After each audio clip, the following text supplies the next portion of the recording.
Hello and greetings to all. I am continuing the topic on brown spirituality and how it's our future as brown people. Not that we're going to plagiarize the spirituality of our ancestors and just simply mimic it senselessly. Moreover, we are going to be taking the rudiments of the spirituality that our ancestors left for us and finding ways to evolve. There are dance groups who will post on social media their rendition of the original attire and regalia that they use to continue the tradition of danza, calpulis, and all that. And then there are a lot of people who remark and comment that this style is a bit too flamboyant, and then they'll even post images of the original attire of the dancers, which is a little more simplistic and less flamboyant. I've stated elsewhere that a member of one of the more prominent decolonization groups at one point advised me that they compared it to Las Vegas showgirls and how showy and just flamboyant it was. And I respect it. I respect their adherence to tradition. However, since our ancestors did evolve throughout the eras, from one cycle to the other, does it not make sense that we are now evolving into this sort of style? Who knows, in 100, 500 years, if people continue to celebrate our culture, who knows what it'll be like? We don't need to dress exactly like they did, since this is a completely new time. And obviously, they didn't remain the same for thousands of years. They evolved as peoples.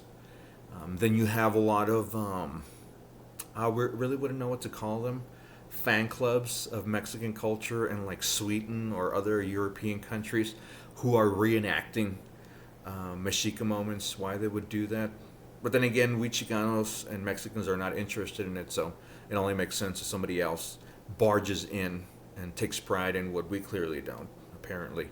And so these groups of Caucasians that are loving our culture and paying homage to it are being praised because they're a little more legit, they're a little more, but all they're doing is cosplay, you know what I'm saying?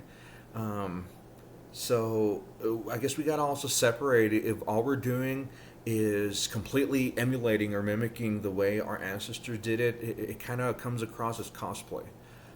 I'm no authority figure in danzantes, but it's just my personal observation. So that is what I suggest that we do. Just move it along forward as to how we want to advance. And one of the ways that I propose is, learning these original myths, tales, and whatnot. Like I said, there's a lot of teaching, and you can read something multiple times or discuss it with certain peers, and it takes on a life of its own. So, it's worth it to look into it. The topic of this video is Nanahuatzin, the unlikely deity, the unlikely solar deity. Typically, whenever we think of sun gods, we think maybe Greek, Egyptian, Ra, Horus, Osiris, Apollo. We think of very beauteous, first and foremost, because the sun is beautiful, it's resplendent, it's the giver of life, so you got to depict him princely. A lot of people also choose to depict him youthful, because regardless of how many years the sun's been living, he doesn't look a day over 1,000 years old.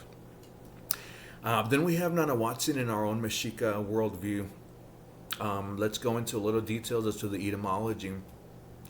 Nanahuatzin, of course, that's seen at the end is reverential, but in reality, Nanahuatl is a skin condition, much like leprosy. And maybe perhaps I'm not comparing it right, and I'm thinking leprosy because it's full of sores. And I have a very interesting story as to the application of the tale of Nanahuatzin within my own life.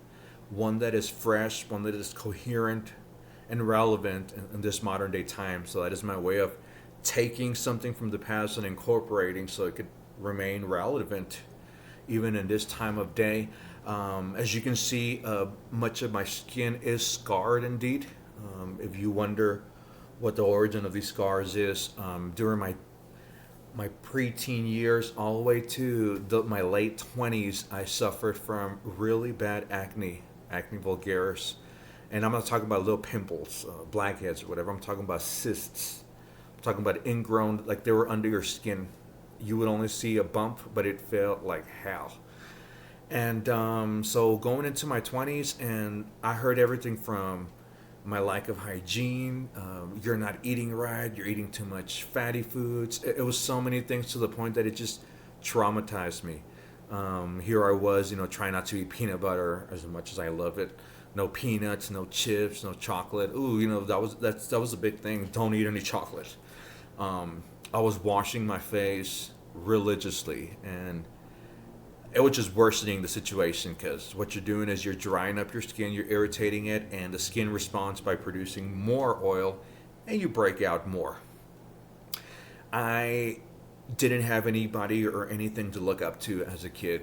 You know what I'm saying? I wanted this condition to be gone. Nothing that my mother would constantly reassure me that some people had it worse. Not to say that it's a very good parenting skill, but it's what little she could do. They took us to several dermatologists, so we were receiving some sort of care in the U.S. and Mexico, and it just lasted into my late 20s. Like, I remember I was 29 going on 30 and still having pimples, and and in a way some people thought that I was younger, but it was really uncomfortable, something to deal with. And so when I read the tale of Nanahuatzin, don't mean to be dramatic or drastic, but it literally kind of even choked me to see myself somewhat reflected in Nanahuatzin. His tale is the gods, for lack of better words, had convened to decide who the next god who was going to introduce the next sun, the new era, was going to be. They had selected Tecusistecatl, who was a very handsome, princely god. Everybody was vouching for him. He's the most suitable god. And so they said, oh, there's, you have to jump into the pit of fire and reemerge as the new sun. He, cowered a little, to say the least. And, he, in that little movie-like moment of, whoa, no, never mind, I can't do this. Nanahuatzin over there, who was gaunt and, looked like a beggar, because aside from his condition with sores, he was also dressed very, like a beggar, very transient. And, so he stood out and said, I'm the one who's willing to sacrifice myself. And everybody ridiculed him, like, well, you look ridiculous with all them sores and that raggedy clothes. Lo and behold, he didn't even think it twice. He threw himself into the pit of fire, and here comes the newborn son. Tecusistecatl said, oh no, that haggardly man is not going to beat me to it. He jumps in, but he was already second place. So he was given the place of the moon. Second only to the sun, Nanahuatzin. So as you can see, the valor and bravery and determination of Nanahuatzin is what our ancestors sought to convey through this message. Regardless of your physical appearance, what defines you is something that is within, that perhaps others cannot see unless you show them that. So as I'm still marked by these scars, and I have considered looking into perhaps some sort of remediation, but my main focus now is to be like Nanahuatzin and let those inner qualities shine and define me, rather than be maimed and held back because of this skin condition. So that's one of the many ways that we can incorporate our ancestors' old ways into our own modern day relevant times. So stay tuned and comment, like, and share, because I'm about to go off with this brown spirituality.